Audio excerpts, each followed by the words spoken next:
일본에서 제2차 의료 붕괴를 막기 위한 목적으로 이해할 수 없는 방법을 적극 홍보하고 있습니다.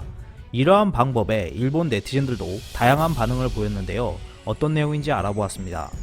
6월 8일 마이니치 신문은 C19 감염과 관련하여 노인 환자들은 집중 치료를 젊은이들에게 양보하자는 내용을 담은 양보 카드에 관심이 쏠리고 있다고 보도했습니다. 지난 4월 8일 일본 원시 화력발전소 협회에서 소개한 이 카드는 감염으로 인해 인공호흡기와 인공폐인, 에크모 같은 고급 의료 장비가 필요한 상황에서 장비 부족 문제가 생길 경우 기기 사용을 젊은이들에게 양보할 것이라는 의사를 미리 밝혀놓은 집중 치료 양보 카드입니다. 의료 붕괴가 기정사실화된 일본에서 제2차 파동이 우려되자 여러 언론들을 통해 양보 카드를 홍보하는 듯한 모습을 보여주고 있는데요. 마이니치 신문은 지난 4월 홈페이지에 소개된 이후 조회수가 꾸준히 늘면서 이전에 비해 100배 이상 급증했다고 전했습니다.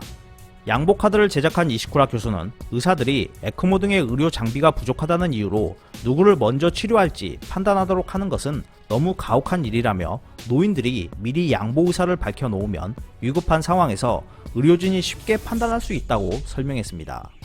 이어 그는 자신도 양보 카드를 만들어 소지하고 있다고 밝히면서 지병이 있기 때문에 만약 감염이 된다면 가능성이 높은 젊은이들에게 치료를 우선적으로 해주었으면 하는 생각으로 만들게 됐다고 말했습니다.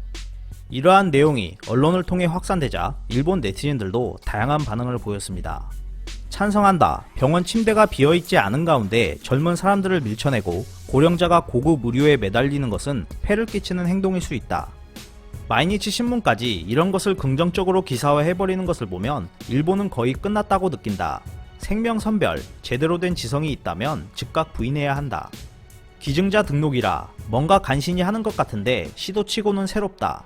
반대하는 사람이 꽤 있을 것 같지만 본인의 의지로 결정하는 거니까 딱히 좋지는 않다. 노부모를 산에 버리는 마인드는 뿌리 깊게 일본에 남아있구나. 모두가 충분한 의료를 받도록 힘쓰는 것이 아니라 이런 방향으로 가는 미개국 일본이라는 것이 기분 나쁘다. 이것에 반대하지만 어쩔 수 없다고도 말할 수 있다. 사실 제도로서 의료 자원을 젊은 사람에게 배분해야 한다고 생각하고 있다. 그렇게 하지 못하고 어쩔 수 없이 마음에 의존하지 않을 수 없는 상황이야말로 유감이다. 의사가 만든 카드인 것 같다. 의료 붕괴는 이미 일어나고 있다는 내부 고발과 같은 것이다 등의 반응을 보였습니다.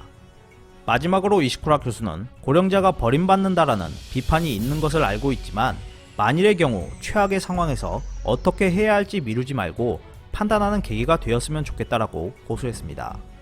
의료 붕괴가 현실화된 일본에서 2차 파동을 대비하기 위한 의료 상황 개선 노력은 보이지 않고 아베 총리가 원하는 다른 방향에서 해결책을 찾는 모습을 보여주고 있습니다.